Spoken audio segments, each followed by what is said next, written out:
Okay, so we can get started and then more people will probably join us.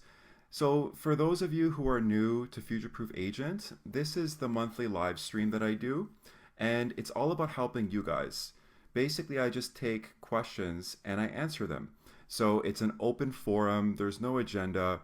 Whatever you guys are struggling with, if you have any challenges that I can address, if you want to celebrate some successes, and some recent wins, that's always encouraged. And really just helping you guys with your marketing campaigns and, you know, giving my expertise, my experience in any way that I can help you. Obviously, the course is a great guideline, but I want to be able to fill in the blanks with this type of Q&A.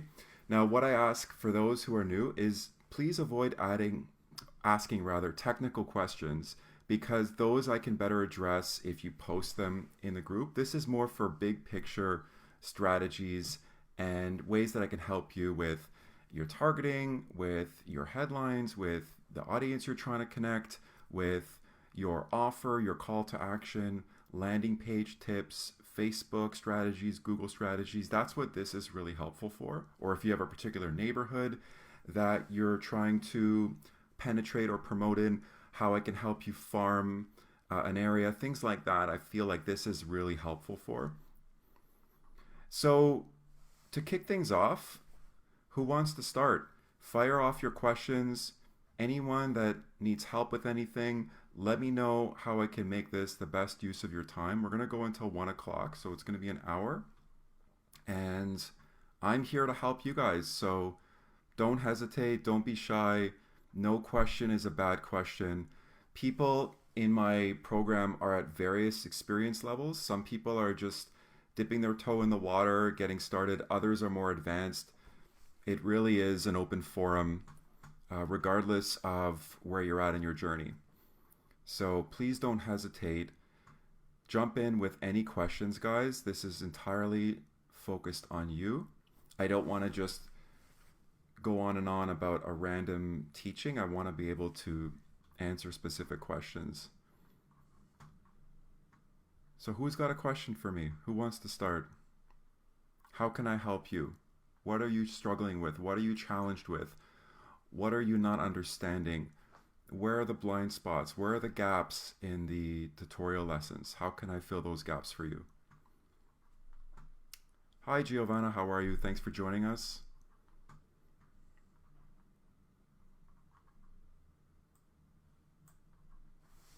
How are you guys doing with your campaigns?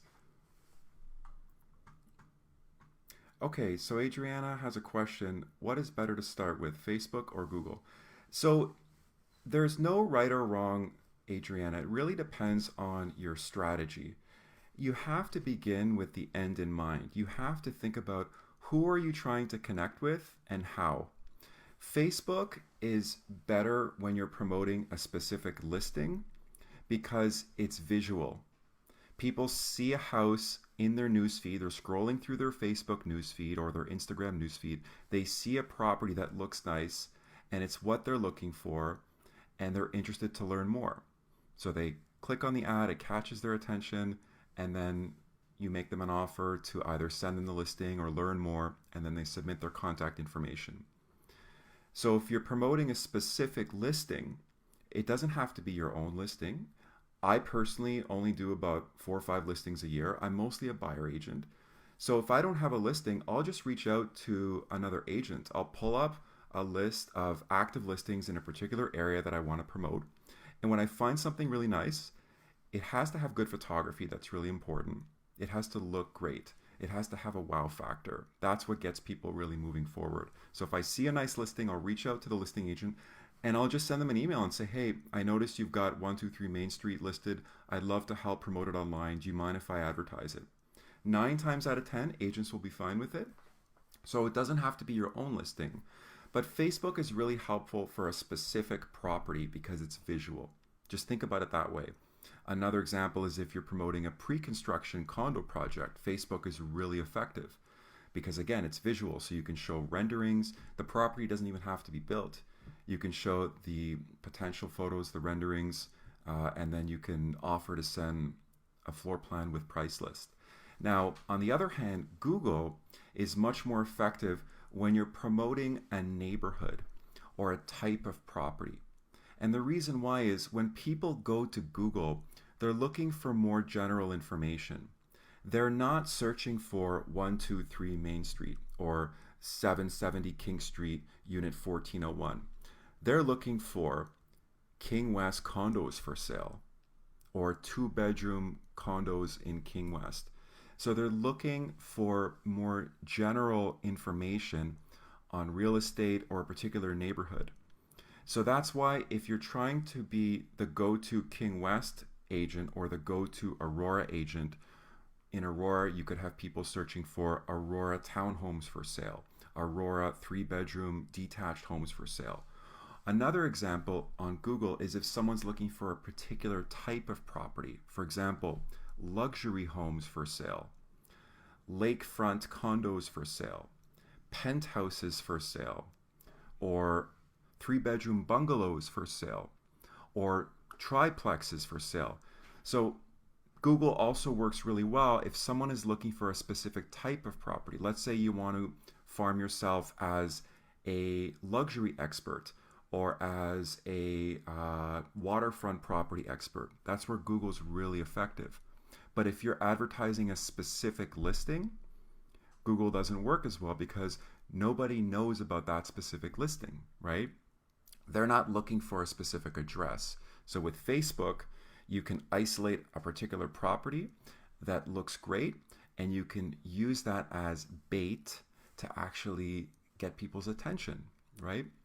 So there's no right or wrong. The answer is it really depends on your approach. When I got started, I was using Google exclusively. So I was using Google AdWords for about 2.5 years before I even touched Facebook because it was working very well.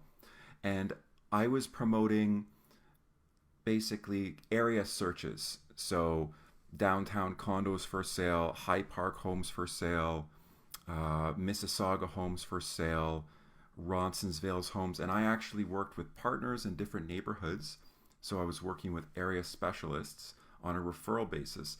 But Google worked very, very well for those types of campaigns because I was getting all the traffic from the keywords. So I could see, if you look at the Google Ads section in the course, the keyword tool video module shows you how many average monthly searches generate for each phrase. So you can actually look up High Park homes for sale or High Park real estate for sale or King West condos for sale or pre-construction condos, and you can see how many people on average are typing in those specific key phrases. And based on that, you can build a campaign backwards. You can reverse engineer it. So that worked very, very well for me the first 2.5 years. And then I basically got into Facebook ads and started doing specific listing campaigns. And they both work very, very well. It just depends on what you want to target and what your strategy is. So I hope that helps. So Giovanna is asking, where is the best place to advertise a listing? Do you mean, Giovanna, Facebook versus Google versus Instagram, or do you mean a placement within Facebook, like the newsfeed, mobile, in-stream videos? If you can just clarify, I'll be able to answer that. So Yana's asking, is it better to start from a city where I live in, or can I cover several cities like Collingwood, Barrie, Innisfil, Newmarket? That's a great question, Yana. My answer to you would be, it depends on the traffic. So for example, if you live in a very small community where you just don't have that many people and it's not very dense, then you're not going to get as much volume. Whereas if you target a neighborhood that's bigger and it's denser, you're just going to get more quantity. And the quality is in the quantity. So the way that you win with online lead generating and to have a big enough audience, but the audience still has to be relevant. So I talk about that in the Facebook targeting section. You don't want to show your ads to everyone across Ontario if you're promoting a property in Innisfil. It still has to be appropriate to that location and to that address, so you can market in Innisfil and around the surrounding areas. But it really depends on the audience in Facebook, so you can see the potential reach. That's the size of the audience where you're targeting. And then when you're using Google, you can use the keyword tool to see how many average monthly searches come up under Innisfil homes for sale, Innisfil real estate, Innisfil houses for sale, house for sale in Innisfil, so singular, home for sale in Innisfil, all the variations. And that's how you can really gauge what the interest level is like. But when you're targeting a specific listing, it's always best when you're using Facebook to start locally. So if I'm promoting a property in Etobicoke, I just recently sold a property around Royal York and Evans, and I targeted around that listing to local residents. And the reason why is that's the lowest hanging fruit, because those are people that are already tied to the neighborhood. Maybe their kids are in the school district, they're invested in that community. And people generally like to stay loyal to the neighborhoods that they're in. Obviously, it all depends, but it's a good starting point. So when I started doing this almost 6 years ago, I always stuck with the localized approach where I just draw like a 2 or 3 mile radius around the property. Now that's going to vary depending on the density. If you have a very dense, highly concentrated area like downtown Toronto, then your radius is going to be smaller. But if you have a bigger neighborhood that's more suburban, you're going to want to widen that radius. So it really depends. So really, you want to start locally so that you can target people that are interested in the area, that are residents, and you're just going to get a higher response rate. Obviously, it really depends. If you're targeting a pre-construction project, you can even target people overseas, because there's a lot of overseas investors that are buying Toronto downtown pre-construction condos, or a lot of people from Vaughan are moving to Midtown, etc. There are all kinds of exceptions, but it's just something that's worked very well for me, and I've stayed with it. Hi, Karen. Nice to see you. Thanks for joining us. So Giovanna's saying Facebook ad right from Facebook or landing page from Weebly ad. Okay, gotcha. So there are pros and cons. Now, this is something that's come up more and more lately, because Facebook lead generation campaigns allow someone to submit their information directly within a form. So you don't actually need to send them to a landing page. You still need a website to set it up, because you have to legitimize your business with a website when you go through the steps, but you're not actually sending them to that website. Facebook just needs to know that you're a business person and you have a site. So with the Facebook lead generation campaigns, the advantages are that you're not sending them to a website. They can enter their information directly within a Facebook form. Now that's really helpful, because you don't have to send them to another step. It's all integrated within Facebook, so it's seamless. It's just easier for someone, especially if they're on their phone, rather than having to click a button and then go to a landing page, the form pops up. And what's really cool about the Facebook lead generation forms is it'll usually auto-populate their name, phone number, and email address, because most people have actually provided that information to Facebook. So it'll pre-populate their contact information, which means all they have to do is hit one button, submit. So that removes a lot of friction. The downside of not using a landing page is it's more complicated to create automation. So for those leads to be automatically imported into your CRM or your database, whatever you're using, it's more cumbersome, it's more complicated, and also there's a cost associated with that. For most CRMs, you have to use a third-party integration tool called Zapier. And Zapier is the link between the Facebook form and your CRM. So it'll pull the data from the Facebook form and then automatically import it into your CRM. But you have to pay, I believe it's $20 or $30 per month in order to integrate it with your Facebook lead form. Now, with a landing page such as Weebly, if you're using Weebly, it's a lot less expensive. I think it's $7 US per month. And there are some other similar landing page builders. Like there's one called Squarespace. There's, what's the other one? Wix, W-I-X, that are all like competitively priced. So there are pros and cons. I use both. I've been having a lot of success lately with the Facebook lead generation forms. And even if you don't have the auto integration into your CRM, you're going to generate leads for generally more competitively on price. So they're going to be cheaper. I found that when you send leads to a landing page, even if you have the auto integration and you can have auto emailing and drip campaigns, the cost per lead is actually more because with the Facebook lead form, again, you're not losing as many people because you're not sending them to another website. It's all happening within the same ecosystem within Facebook. So I hope that makes sense. There are pros and cons for people that just want to get started quickly, and you're not too worried about the automation and the auto importing, and you're willing to manually download the leads from Facebook. So the way it works with the Facebook lead form is you have to go in manually into something called publishing tools, and I show you how to do that in the Facebook ad section. So when you go into publishing tools, you can actually download a CSV file or an Excel file, and then that shows you the number of leads and the contact information. Then you have to go into your CRM and manually upload that list. So that's if you're not willing to pay the $30 a month fee with Zapier to automatically import the leads. You have to manually go in. There's no way without paying Zapier that you can have auto updates. There are a couple of CRMs that do auto integration directly with Facebook lead forms, but most of them require a third-party tool like Zapier. I hope that makes sense. If you have any more questions about that, just post in the group or email me and I'd be happy to elaborate. But there are pros and cons.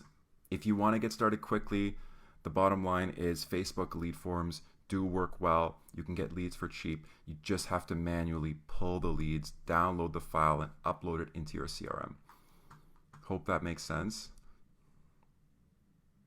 So Adriana's asking, how do you sign up for Facebook ads? Do you need ads manager on Facebook? Yes, so in the course, Adriana, I walk you through how to use the Facebook ads manager. So everyone has access to the Facebook ads manager. You can access it from the main menu in Facebook, and that's where you build your campaigns. That's where you create the targeting. That's where you create the actual ad itself. So create the visual aspect of it. So the photo, you upload a video, depending on what you want to do. You can have something called carousel ads, which is basically a slideshow of images with different headlines on the bottom. So there's all kinds of different visual formats and styles, but that's where everything happens. So if you go into the Facebook ad section of the course, just look up the Facebook Ads Manager. It's one of the first modules in the Facebook ad section, and it'll get you started with exactly how to set up your campaigns and get started. Giovanna is asking, are you familiar with Sync CRM? I've heard of it, Giovanna. I haven't used it personally. There's a lot of great CRMs out there. The only one that I can speak to is Agent Locator because that's the only one I've personally used.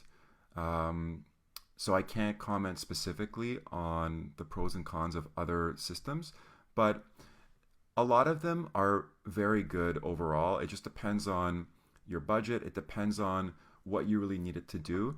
The most important thing with a CRM, in my opinion, is that you commit to it. So all CRMs work if you just commit to it and stick with one. Don't try and juggle multiple CRMs. Some people say to me, well, I have one CRM for condo leads and I have another CRM for resale leads and then I have another one for past clients. I just think that that gets very complicated and very messy. You want to consolidate everything into one CRM. So you want it to be user-friendly. That's really important. And ideally, if you have a main website that generates leads and a CRM, you have a two-in-one integrated system. One of the things I love about Agent Locator is that it's a one-stop shop. So Agent Locator has lead generation functionality.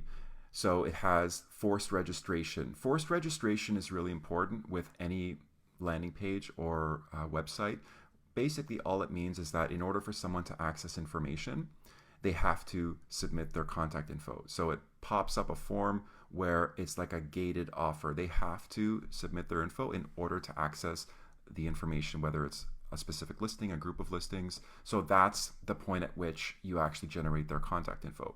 Now, you can create a contact form in Weebly where you're just saying, fill out the form below to receive information on this listing or to receive a free PDF report or whatever your offer is. But what I like about Agent Locator is that it automatically pops up and it stops them from continuing to use the website. So it forces them, that's why it's called forced registration, to either move forward with submitting their contact info or leave your site. So it's very black and white. It's very binary. It works very well.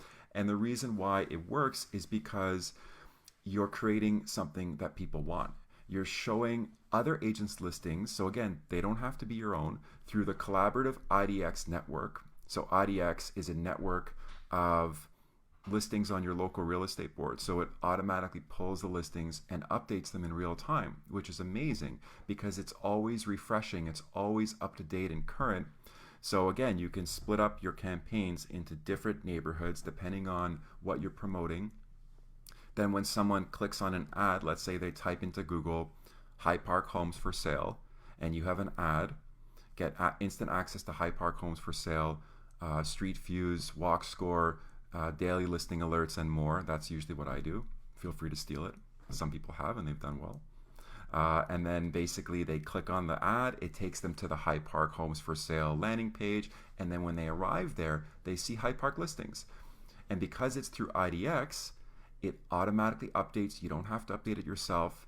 And then they start scrolling through the listings, because that's the most important thing people want. People want listings. That's what gets them excited, right? That's what people are really craving. They're shopping, right? They want to see nice homes. So when they see that nice home on Willard Avenue or on High Park Avenue, they click on it, and right away it forces them to register in order to access the information, right? So what you want in a website is that forced registration. Ideally, you want IDX. They work together. Most modern websites have that. And then if you can combine that with the CRM, it's just easy because everything is consolidated and under one roof. So Agent Locator has the website, it has IDX, it has forced registration, and a really powerful CRM with drip email marketing functionality. You can actually view, you can see what listings people have viewed. So you can see if they're active, if they're engaged, how often they're opening listings, if they're looking at specific properties. Let's say someone's looked at a property 14 times. And I've done this before, then you can call them and say, "Hi, Mike, I noticed you were checking out 379 Willard Avenue. I'd love to take you on a tour and show you. Are you and your wife available this week?" And, you know, it works, right? Because you can see their engagement level. So you can really gauge who's interested, who's motivated, just based on that information and that data. So it's very powerful. But that doesn't mean that Agent Locator is the end-all be-all. It's the only one that I've really used, but there are a lot of other ones out there. So if you're shopping around, I encourage you to demo a couple and just see for yourself. But those are the most important things to watch out for. So Giovanna's asking, what does it mean when Facebook asks if we want to boost a post? So boosting a post, I have a really good video to demonstrate this, Giovanna. It's called boosting a post versus Facebook sponsored ads. So it's in the Facebook ad section of the course. The answer is boosting a post is a quick and dirty way of running a paid ad. So you have very limited targeting, you have very limited options in terms of your budget, and you basically are just scratching the surface. So you're pushing your post out to the broad market, the general public, as opposed to just showing it within your network of friends. So when you do a normal post, the only people that see that post are your friends and then friends of your friends. And if people start commenting and liking and sharing, then it can create some virality and it can start to spread. But with boosting a post, you can immediately show that post to people outside of your friends network. So you can show it to the general public. But it's nothing close to the power of a sponsored ad. So if boosting a post, the analogy I like to use is if boosting a post is like riding a bike, a Facebook sponsored ad is like flying a 747 jet. So it's absolutely night and day in terms of the power of it, the reach, the targeting. You can get a lot more accurate with your audience and who you're trying to connect with. But it is an option. It's basically the easy button. If you want to just get started with something very easy and quick, to spend a few dollars and start to promote that post outside of your friends network, it is an option. But I talk more about that in the boosted post versus Facebook sponsored ad video. So check out that video. It really kind of spells out the pros and cons in more detail. I actually never really boosted posts. When I started with Facebook ads, I immediately went to sponsored ads and the ads manager. So everything to do with sponsored ads lives in the ads manager. You can boost a post directly from your business page. And the reason why I never bothered with boosting a post is I was studying a lot from marketing experts and gurus and people that have been at this for a lot longer than me. And across the board, the consensus was boosting a post is just you're not going to get great results. You might get a lead here or there, but it's designed as just an easy button for Facebook to really just grab some cash. I'll be honest with you. It's not really something that I recommend. You want to have control. You want to be able to choose your audience. You want to be able to really create, that connection manually. Like you want to see, who would be interested in this message? Who do I want to actually show my ad to? How old are they? Where do they live? Are they interested in real estate pages, mortgage loan pages? Are they families? Are they single? Are they divorced? There's a whole bunch of other criteria that you can explore. Those are just a few ones. Rocco, how are you? Thanks for joining us.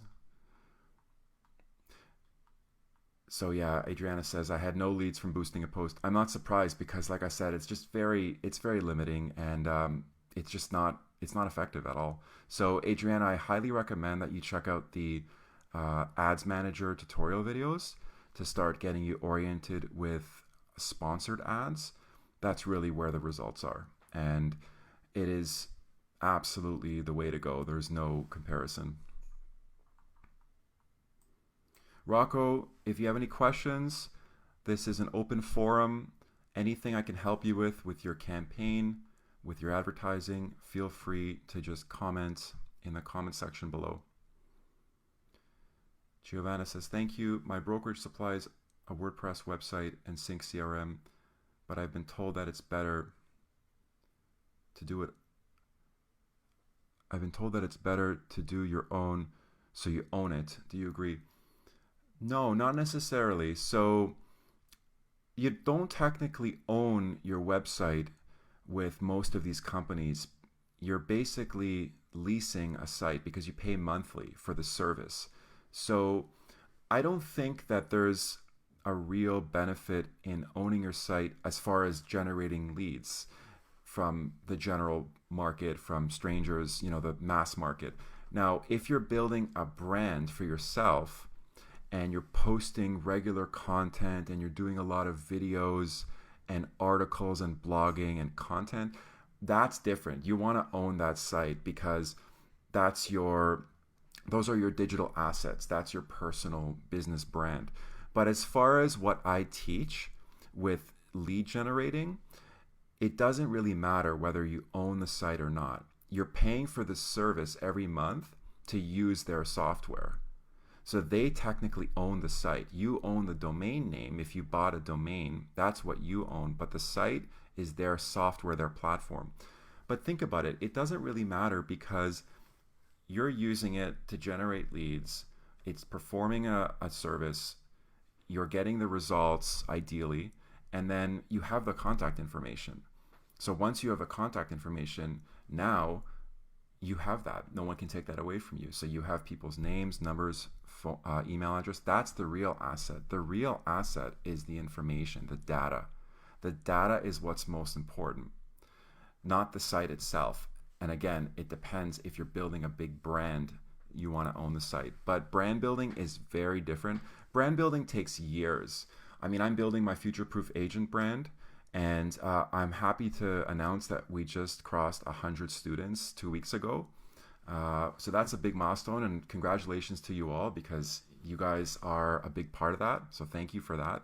But it took a year and a half to get there, and 100 is a good start, but there's a long way to go. So just to give you an idea, like that's brand building in motion. It can take years to really build a big brand. Even if you're door knocking or let's say farming an area. Like for example, I've been farming the Sudbury Townhome Complex. It's just north of King Street in downtown Toronto, and it took me about 2 years to really start seeing some traction, like to get about 4 or 5 listings, probably about 4 listings a year. And now I've gotten more results. A lot of the sellers have gone on to purchase with me as well, and I've got a pretty good foothold on that market. But it takes years to build a brand. What I teach you, you can literally get results in hours.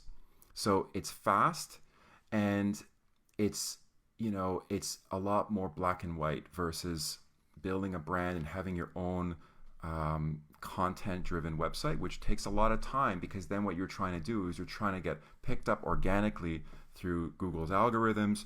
You're trying to have your website recognized and for people to know about it, right? So in order for people to know about it, you have to reach tens of thousands of people over a sustained period of time. So it's very different. I hope that makes sense.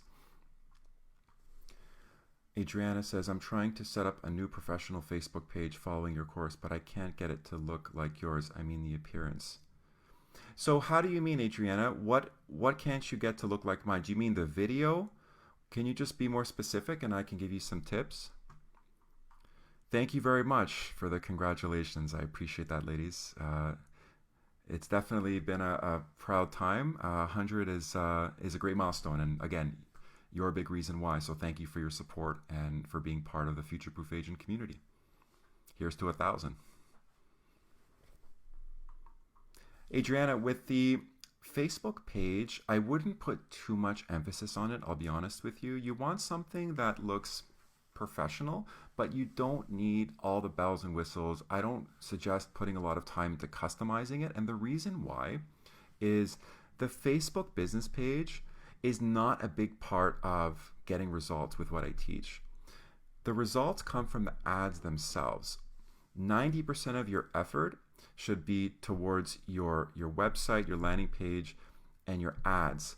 The Facebook business page is basically just a hub. It needs to be there. You have to have a Facebook business page in order to create a Facebook sponsored ad, but that's not where you're sending people. Think about it that way.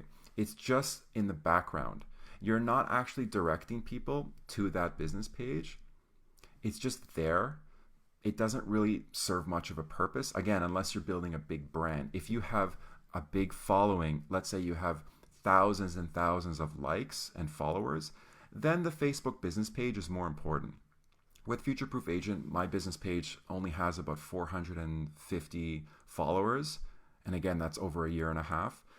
So I'm running ads for Future Proof Agent to build my business. So I'm showing ads to real estate agents across Canada, and I don't put much focus on the business page. I've improved it over the last 18 months, but it's never been my focus. My focus is entirely on the ads, how to actually introduce my message to people. And that's how you reach them, is through the advertisements. So don't worry about making it exactly like mine.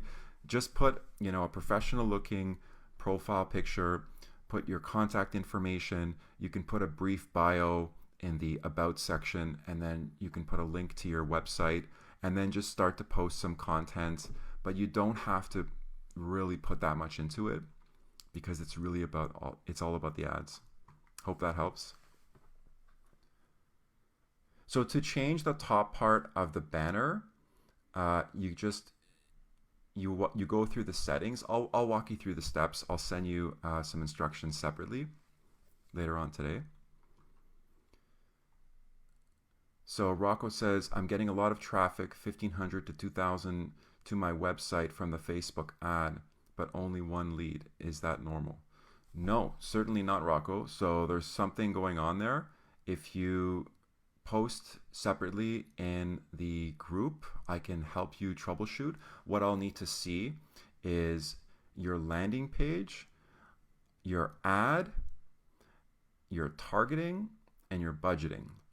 So if you can screenshot those four, your landing page, your ad itself, so the advertisement that you're putting out there, the targeting, and the budget settings, then I can troubleshoot and give you some feedback.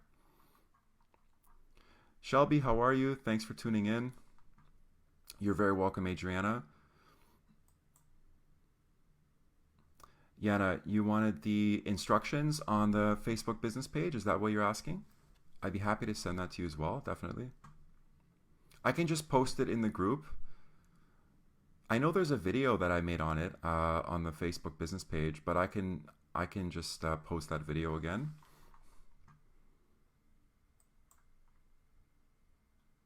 Have you guys seen that video on creating a Facebook business page? Because it's got the steps in there, and I'm sure it'll help you.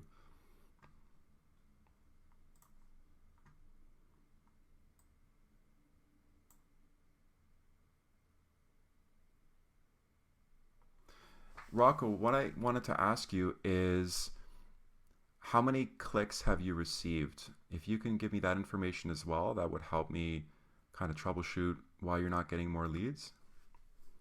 Because if you're getting a lot of clicks, but only one lead, that's how we know the problem is most likely with your landing page. Because that means people are responding to your ad, they're responding to your message, but once they arrive on your landing page, you're losing them. So your offer might not be as strong. There might be something happening with the layout. The layout has to be like simple and seamless. I'll have a look and then I'll gladly give you some feedback.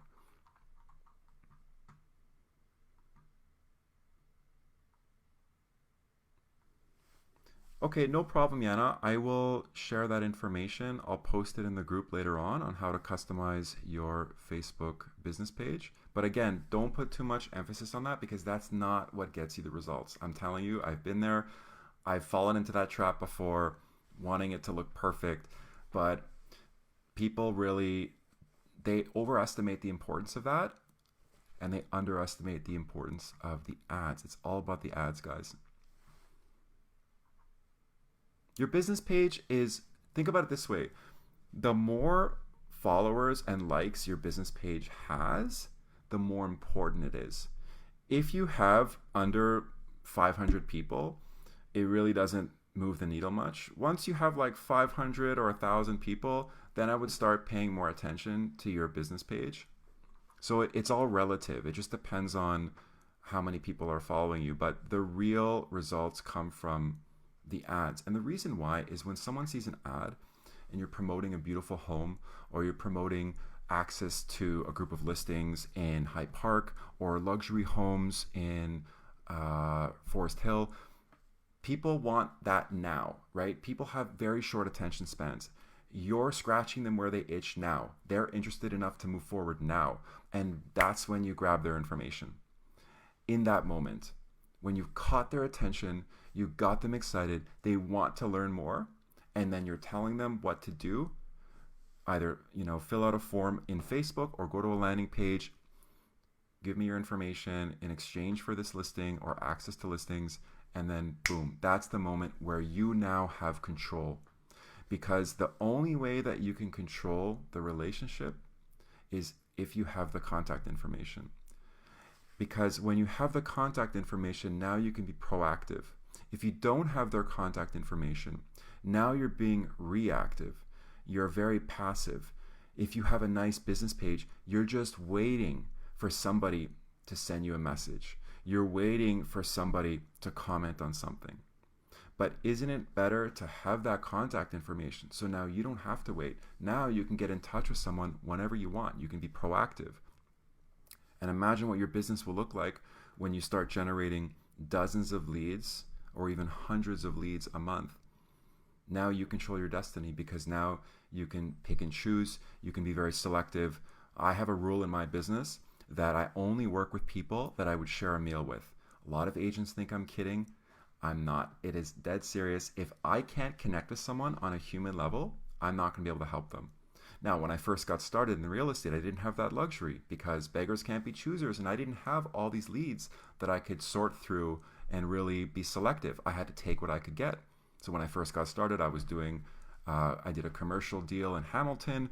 I was helping some friends in Vaughan. I was doing some business in Scarborough, all over the GTA. But over the years, I've gotten a lot more focused on who I'm best suited to serve and who I want to serve. So what am I most qualified in? The downtown market. I work in Etobicoke. I'll go up to North Toronto occasionally. I just did a deal in Scarborough, but for the most part, I'm a downtown urban expert. That's my highest value to a client. And if I can add more value to the experience, then I'm going to grow my business because now I'm a specialist versus a generalist. And the other thing is I'm only working with people that I like, people that I enjoy, that are respectful, that I connect with. Real estate is such a huge deal. It's such a big transaction. I only want to work with the people that I'm comfortable working with because it removes so much of the friction. It makes the business a lot easier. It makes it more enjoyable. And then the third must is they have to be motivated. They have to have the means and the motivation to transact. They have to be financially qualified, obviously, and they have to be very motivated. That's why I ask a lot of questions when I have a lead come in. So tell me about your search. What's your experience been? How many homes have you seen? Do you have an agent that's helping you with your search? Do you have a deadline? What's your timeline? Okay, and what happens if you don't find a home by November 1st? Do you have a plan B? You don't? You really have to get moving? Okay, great. And do you have to sell your home in order to buy first? You're renting? Is your lease up? Oh, you're on a month to month, so you're flexible in terms of closing? Great. So tell me about your experience. How many homes have you seen? What was your feedback? Have you made any offers? Oh, you made a few offers? What happened to those offers? Did you come up enough on price? Were you competitive? Did you have any bidding wars? Did you lowball? I want to know everything because based on that initial phone call, now I can decide, do I want to work with this person? They're interviewing me, but I'm interviewing them just as much, if not more. And the only way that I can be that selective with people is by having enough leads. And the way you get those leads is not from your business page. You get those leads from the ads and from tweaking the parameters and experimenting with the interests, trial and error. I'm here to help you guys. So lean on me and let's get you pumping like crazy with leads every single day. That's my goal. I want you guys to be generating leads daily because it really changes your business once that starts happening. You have full control and you can be very selective and you can start to only work with people that you want to take on. And it's very liberating. That's why I'm so passionate about this. That's why I decided to build this business and create this course because it's completely changed the course of my life. Not just my business, but my life. It's freed me up to travel. I have a better work-life balance. I can take more time off because I'm working with quality people. I'm not just running around like a chicken with no head, which I used to do for years. No more of that, that's for sure.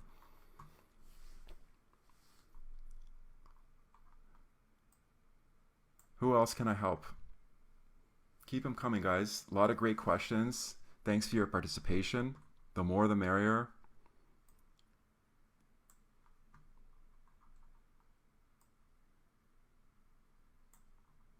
The thing that I really want to emphasize is you can't be afraid to experiment. This is not a set it and forget it model. You know, I give you a framework and I give you best practices that have worked really well for me. And obviously that really helps, expedite your learning curve and lean on my experience. But you can't be afraid to experiment. You have to try different things. It's an iterative process that's really important to understand. Just like if for those of you who have door knocked, when you first go door knocking, you probably tripped on your words, your face probably turned red, you didn't know how to really engage with someone. I know that's what happened with me. I humiliated myself when I first knocked on doors. It was embarrassing because I had no experience. And then slowly I got better. I learned from my mistakes. I switched up my approach. I switched up my opening. I was able to handle objections. I was able to book appointments. And then I got to the point where that's how I started with my farm that I built in Sudbury, was from knocking on doors. It took me about 8 months to get my first listing. But once I got that first one, things just snowballed. So it's an iterative process, just like anything else. If you're running an open house, I do a lot of open houses. Open houses are great because I love the dynamic. I love meeting people on the weekends. They're in a good mood. They have real estate on their minds, and you can really take advantage of that. You're in a position of authority. They're coming to you. That's what I love about online marketing and open houses is that people come to you. I don't like knocking on doors. I've done it, but I didn't enjoy it at all. I hated cold calling. I tried it for 3 months, wanted to quit the business. It was depressing because that's not me, right? I like that dynamic where people come to you. So even with open houses, I remember when I first got started, I mean, I was basically just there. I was answering questions. I wasn't proactive. I didn't go for it. I didn't go for the appointment. I wasn't engaging with people. I wasn't booking appointments. And now every open house I do, I book appointments. And it's been a big pillar in my business because I've learned from my mistakes. I've iterated. I've tried different things. So, I mean, if you think about it, that's what life is. Life is trial and error. A baby learns to walk by falling down, right? So you have to really embrace that idea with digital marketing. It's not one size fits all. It's not set it and forget it. You have to take what I teach you, try it, experiment, and then make it your own. You have to be able to make adjustments and give yourself that opportunity to learn. It's not a failure at first. If you don't get the results you want, there's no such thing as failure. It's all learning from your mistakes and then moving forward. And that's how anybody succeeds in anything, really, if you think about it. So Adriana's asking about budgeting. How can I help with budgeting, Adriana? What questions did you have?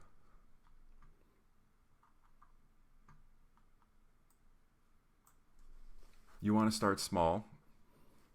I can't stress that enough. Start with a nominal budget. $5 to $10 a day is what I started with, and I still recommend it today. Only increase your budget once you start getting results. Now, there's two ways you can approach that. You can be very conservative and only increase your budget once you start doing deals and then just reinvest the commissions. That's if you want to play it really safe. Or you can start increasing your budget once you have clients, so like leads that have turned into clients that you're actually showing homes with and working together with. Or if you want to roll the dice a little bit more, you can increase your budget once you start getting leads. But I don't recommend that. At the very minimum, I recommend reinvesting once you have clients. That's the point that I was comfortable reinvesting and increasing my budget, was when I had clients that I was working with that were getting pre-approved. They hadn't closed yet. They hadn't firmed up yet, but we were in motion. I had about 2 or 3 buyers that I was working with that came from Google AdWords, and that's when I realized, okay, this is the real deal. This is working. Time to increase my budget. I was comfortable because I knew that I had the results and that the deals were just a matter of time. So that's sort of high level, like how I would approach it. So Adrienne is asking budgeting Facebook versus Google. Well, I would approach it the same way. Google is generally more expensive per lead. So I'm averaging probably about $7 a lead on Facebook and about $10 a lead on Google. So I'm at about like $8.50 on average. Now, again, it's not always about the cheapest leads. You can get leads on Google for $3, but they're terrible quality. People that are searching for homes for sale or real estate for sale. Very generic search terms. I talk about that in the keyword video of the Google Ads section. So you don't necessarily want the cheapest leads. That's really important because the cheapest leads are often the least motivated leads, the people that don't know what they want.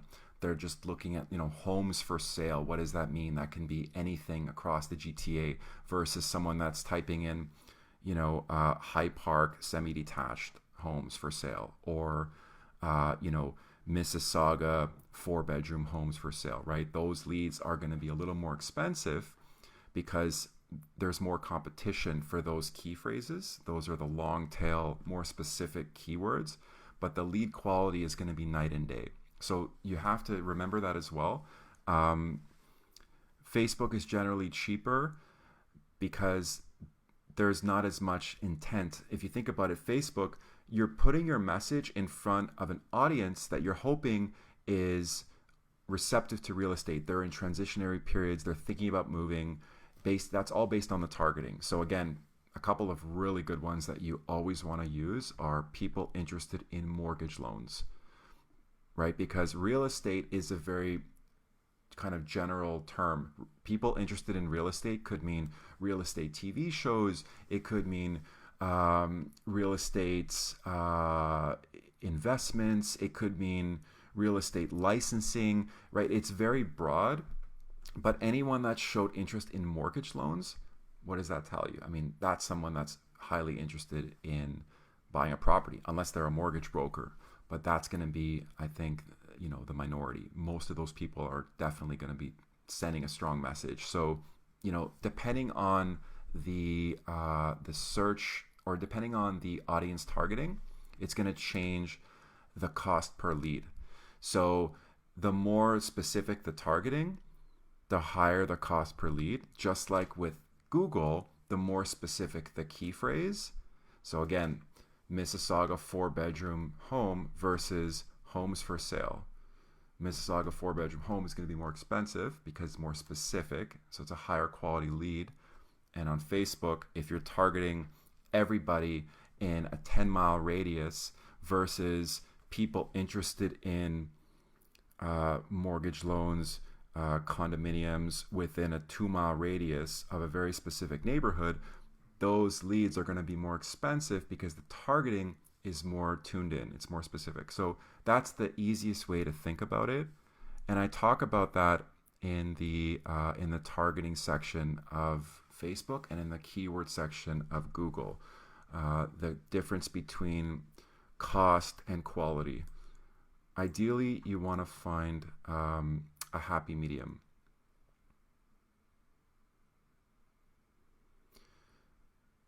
So Adriana's asking, where does Instagram come into the game? Well,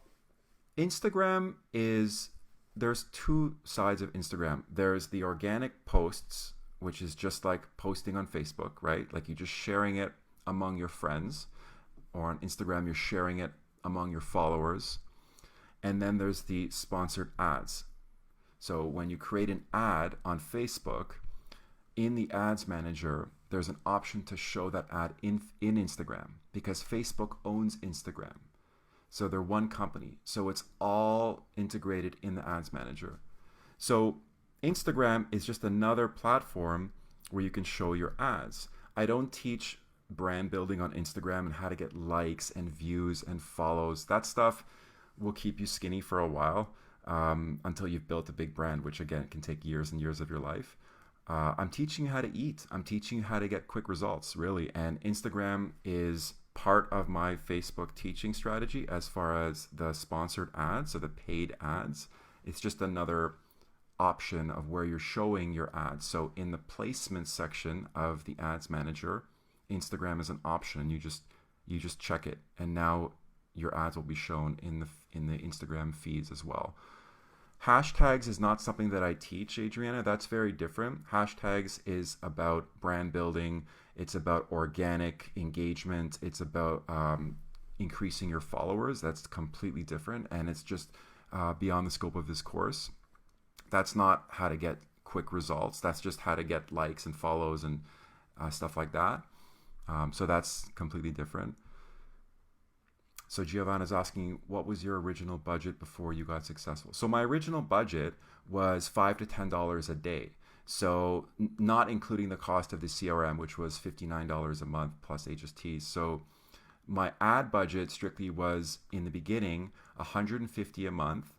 Then I started getting some results. So what I mean by results is I got leads that were turning into clients. It took a few months, but eventually after a few months, from that $150 a month budget, plus the CRM, which was about $67 including tax. So let's say it was about $220 roughly, all in.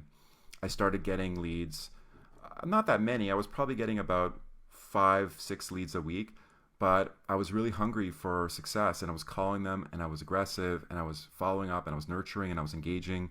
And from that initial 220 a month budget, after a few months, some of those leads started turning into clients who I was actively showing homes with. And at that point, I doubled my budget to 300 a month, and then it just continued to grow from there.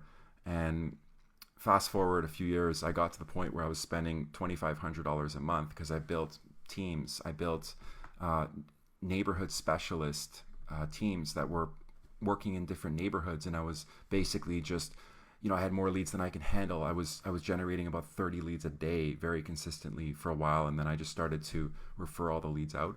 But obviously, it took a while to get to that point. I was reinvesting the revenue, so I was always leading with revenue. I think that's the best way to approach it. So Judith Engel says, I don't know how to create Facebook ads. Okay, well, you're in the right group because I'm a Facebook ads teacher, and I will help you get there, Judith. Have you watched any of the Facebook ads training? If there are any videos in particular that you need clarification on, please let me know. But it's best that you start with the video tutorials in the Facebook ads section of the course. Hassan, how are you? Nice to see you. Thanks for joining us. So Rocco's asking, on the Facebook ads, there are 3 levels: campaign, ad set, and the ad. When I click on the publish button on the campaign page, do I have 3 ads? The reason I'm asking is I clicked publish on the ad and then on the ad and then had 2 ads running. Am I explaining this correctly? Am I making any sense? So I understand your question, Rocco. If you created only 1 ad, then only 1 ad will be published. Very simple. There are 3 levels because you want to think of it as a hierarchy. So I have a video in the course explaining it in the very beginning of the Facebook ad section, and I can repost that video and tag you. But you want to think of the architecture before you dive into it. So the way the architecture is designed is, first is the campaign level, which is your big picture kind of overview. What's your goal? Do you want to show your video to as many people as possible and build brand awareness? Do you want to create engagement and comments and likes and shares? Do you want to send as much traffic as possible to your landing page? Traffic is the most popular campaign type, and I use that mostly, and I talk about that a lot in the course. Do you want to use the Facebook lead generation campaign where the form populates? So that's the campaign level. It's just, what is your big picture strategy? And then the ad set is where you create the targeting, the interest, the age, the demographics, the geographical location, and then your budgeting settings, and then your ad itself. And the ad is the creative part. So when you hit publish on the ad, then it should go live, as long as there are no like errors in your content or your settings. Or sometimes Facebook will not show your ad because they feel like it's discriminatory or it violates some of their terms. So that happens occasionally. But as long as you see a little green dot after you hit publish, there's a review process. Sometimes the review process is 5 minutes, sometimes it's 2 days. Usually you'll get the ads approved within the same day that you publish them. But once it's published, if you go into your ads manager, you'll see a little green dot, and that's how you know it's live. So what I would say is, if you screenshot what you're talking about, I'd have to take a look at it in order to really understand your problem. It wouldn't duplicate the same ad. It should just be showing that one ad that you've published. So just screen share what you're referring to, Rocco, and I can give you some feedback.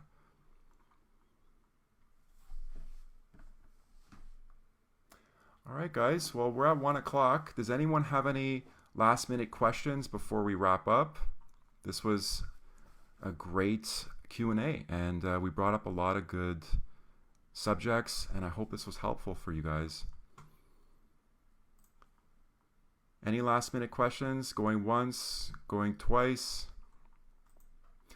All right, everyone. Thank you so much for participating.